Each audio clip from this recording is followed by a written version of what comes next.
Hello दोस्तों, मैं Aryan school of business advisor and founder online business workshop. मित्रों, हम बात करना चाहेंगे कॉमर्शियल डिफरेंस।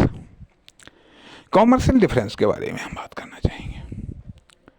इस भाग में हम बात करेंगे कॉमर्शियल डिफरेंस।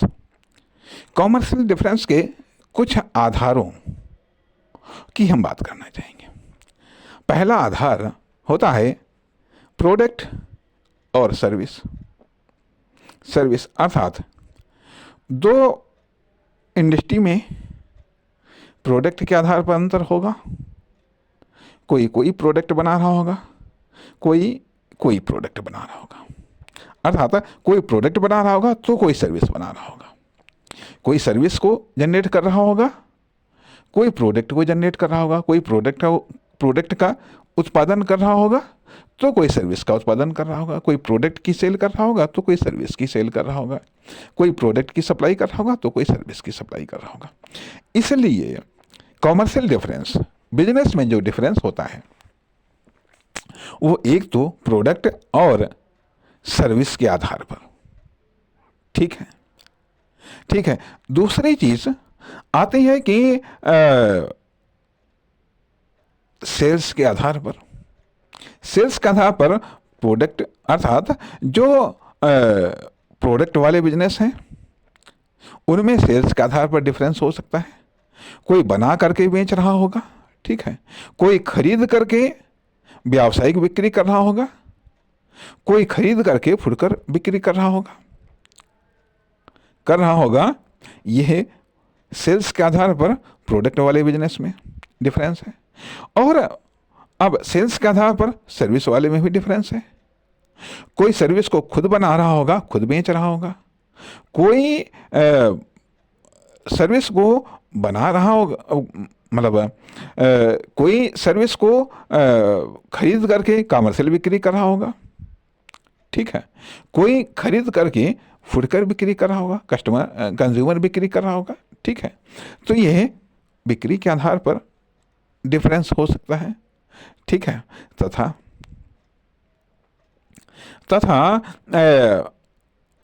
अगला डिफरेंस होगा कि प्रोडक्ट के आकार, साइज के आधार पर डिफरेंस होगा, ठीक है।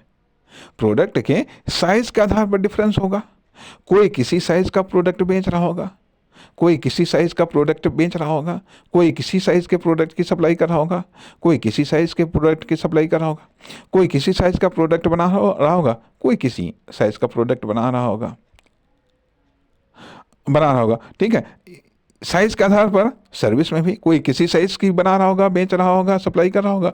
कोई किसी साइज की सर्विस बना रहा होगा, सप्लाई कर रहा होगा, बेच रहा होगा, ठीक है। ये एक साइज के आधार पर डिफरेंस होगा। तथा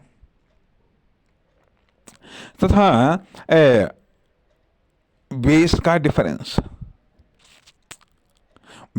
डिफरेंस होगा। अर्थात कोई मामूली बेस के आधार पर कोई प्रोडक्ट या सर्विस बेच रहा होगा।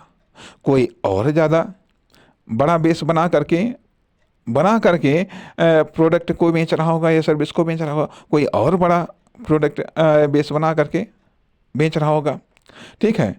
तो कहने का अर्थ यह, कोई वही सामान रोड पर रख करके बेच रहा होगा, कोई वही सामान थोड़ा बहुत और तामझाम बना करके सामान बेच रहा होगा। कोई वही सामान कच्ची दुकान बना करके बेच रहा होगा, कोई वही सामान पक्की दुकान बना करके बेच रहा होगा। और कोई वही सामान माल में बेच रहा होगा, और कोई वही सामान होटल वगैरह में बेच रहा होगा। तो ये बेस के आधार पर डिफरेंस तथा या फिर ये तो चीजें हैं।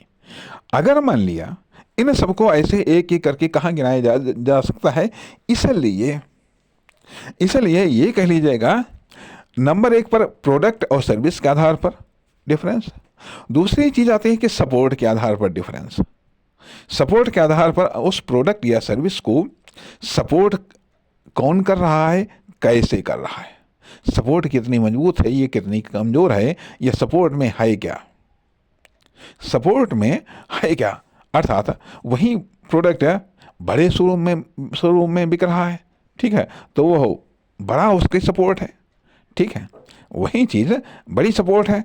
और वही प्रोडक्ट यदि छोटी सी दुकान पर मिल रहा है तो उसको छोटी सपोर्ट है, छोटी सपोर्ट है। यह मान लिया अभी कोई बड़ी कंपनी, बड़े उद्योगपति उस प्रोडक्ट को बेच रहे हैं। अभी मान लिया नमक है, कहा जाता है ये टाटा का नमक है, ये टाटा ग्रुप ने बनाया है नमक, ठीक है, तो उसके पीछे इतनी बड़ी इंडस्ट्री सपोर्ट है, इतना बड़ा बिजनेस एम्पायर सपोर्ट कर रहा है।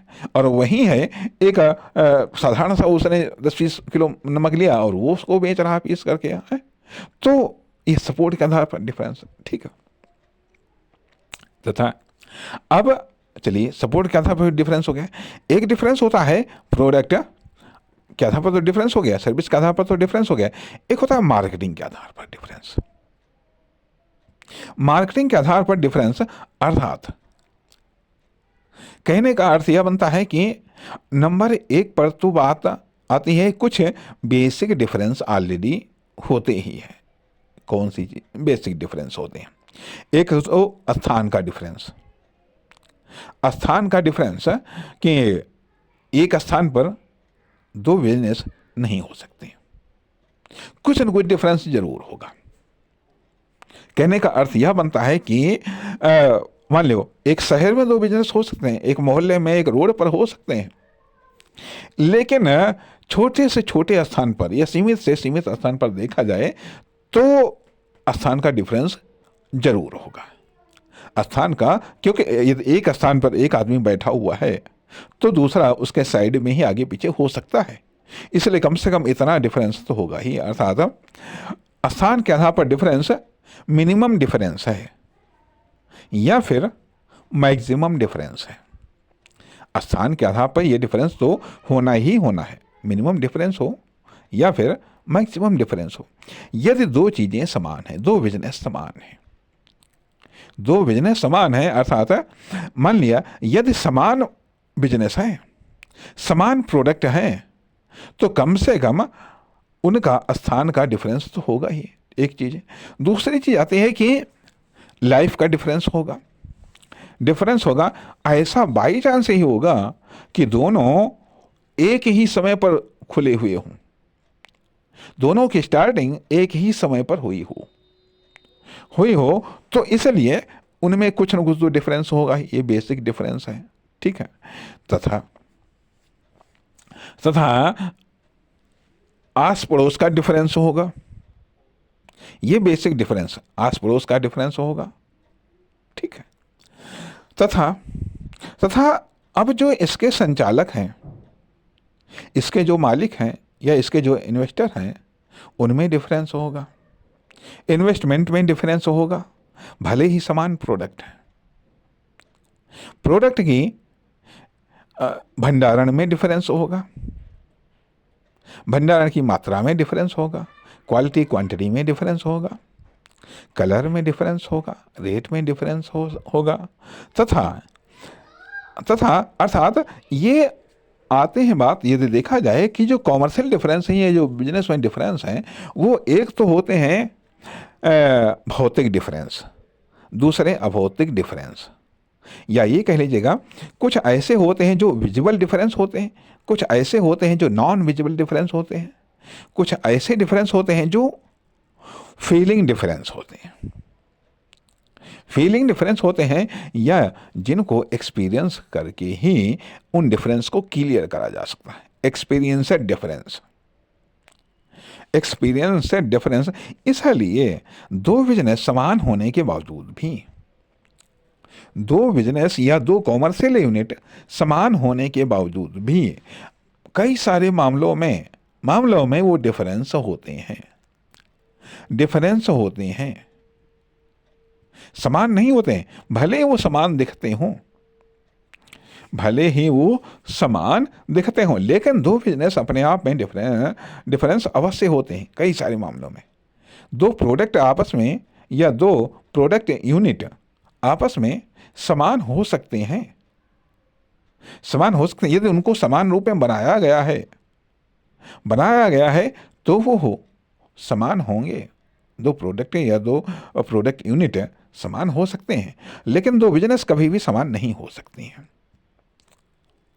कभी भी समान नहीं हो सकते हैं, क्योंकि कुछ समानताएं दिख सकती हैं, कुछ भौतिक समानताएं भी दिख सकती हैं, कुछ अभौतिक समानताएं भी दिख सकती हैं। अर्थात कहीं पर माइक्रो डिफरेंस होता है, कॉमर्शियल डिफरेंस, कहीं पर दो प्रोडक्ट या दो सर्विस, ये कह लीजिएगा दो बिजनेस के बीच में कहीं माइक्रो डिफरेंस होता है, कहीं माइक्रो डिफरेंस होता है, कहीं माइक्रो डिफरेंस होता है, कहीं माइक्रो डिफरेंस होता है, कहीं कॉमन डिफरेंस होता है, कहीं यूनिक डिफरेंस होता है, कहीं कॉमन डिफरेंस होता है, कहीं यूनिक डिफरेंस होता है, लेकिन डिफरेंस होता जरूर है। तो जब डिफरेंस होता है तो सक्सेस भी सबकी अलग अलग होती है, सबका स्ट्रगल भी अलग अलग होता है, सबकी प्रॉब्लम भी अलग अलग होती है, सबकी रिक्वायरमेंट या डिमांड भी अलग अलग होती है, सबका इफेक्ट भी अलग अलग होता है, सब पर इफेक्ट भी अलग अलग पड़ता है। इस प्रकार से जिस तरीके से देखा यह जाए, मनुष्यों में मुख्यतः डिफरेंस पुरुष और स्त्री के रूप में होता है, ठीक है, या फिर नपुंसक के रूप में होता है, लेकिन मेन डिफरेंस आता है पुरुष और स्त्री के रूप में, ठीक है। लेकिन इसके बावजूद पुरुष और स्त्री में भी तमाम सारी समानताएं हैं, ठीक है।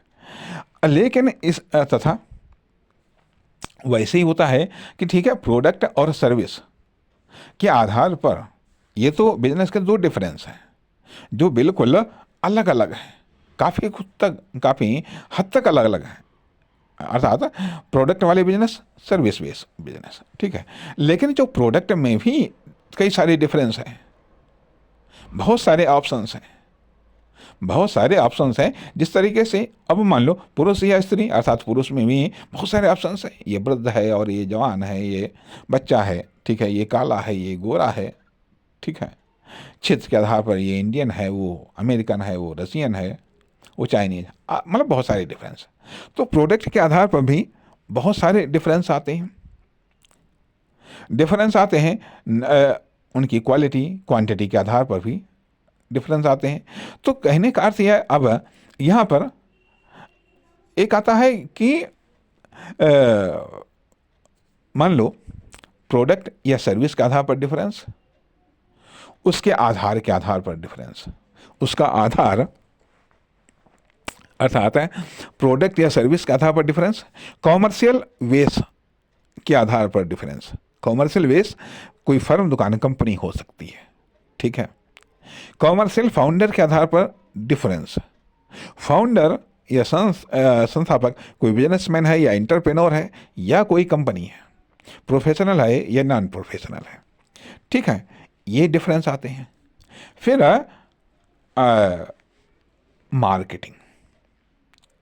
मार्केटिंग, अब यहाँ पर मार्केटिंग व्यावसायिक कार्यकुशलता या फिर दक्षता या योग्यता से लगाया जाता है। यहाँ पर जो मार्केटिंग के आधार पर डिफरेंस की बात की जा रही है, तो यहाँ पर मार्केटिंग का अर्थ ये लगाया जा रहा है कि व्यावसायिक कार्यकुशलता, दक्षता, योग्यता या फिर विशेषज्ञता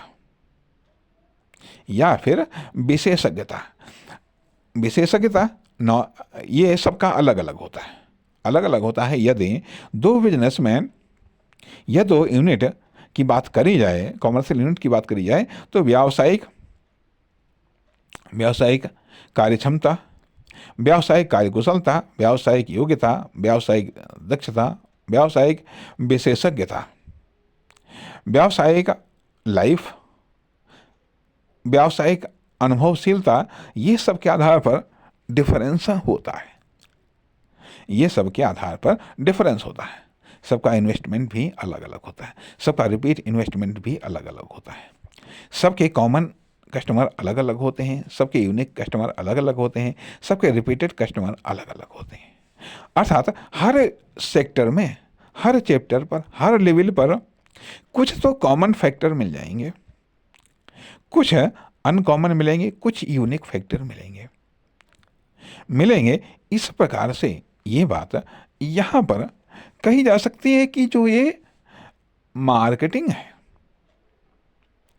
मार्केटिंग है अर्थात ये सब अलग अलग चीज़ें होती हैं, सब अलग अलग चीज़ें होती हैं अर्थात कुछ माइक्रो लेवल पर मिलेंगे, कुछ माइक्रो लेवल पर मिलेंगे और कुछ एवरेज लेवल पर मिलेंगे, कुछ एवरेज लेवल पर मिलेंगे। इस तरीके से देखा ये जाए, भले ही दो बिजनेस या दो कॉमर्शियल यूनिट एक समान दिखाई देती हैं, लेकिन इसके बावजूद भी उनमें बहुत कुछ कॉमर्शियल डिफरेंस होता है, बहुत कुछ कॉमर्शियल डिफरेंस होता है। नमस्कार, धन्यवाद।